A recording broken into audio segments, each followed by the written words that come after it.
Reporting live, I'm Kate Bradley, Channel 12 News. You were meant for the bummer beat. Fires, car crashes, Black Friday riots at the mall. Look out! Station management are going nuts with all the risks you're taking. I call that being a reporter. It's got to stop. There was a call from a woman in the South Bronx saying she found a bag full of cash. She's convinced it was given to her by a good Samaritan. Consider this a break from the bummer beat.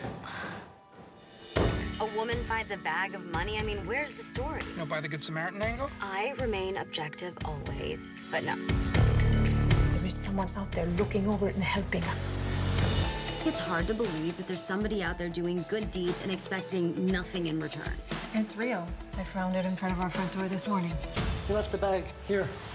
Just last week, 8 people have found $100 grand on their doorsteps. We're looking for the Good Samaritan who's behind it.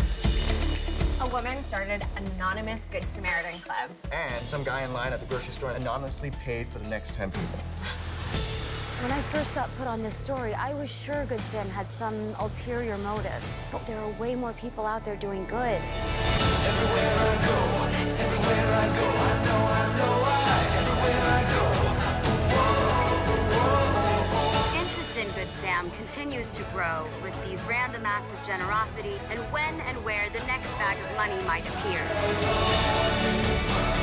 People say New York City is a tough place, but thanks to Good Sam, I see more kindness between strangers. Good Sam is inspiring hope. Times like these, people need it. It's spreading like miracles do.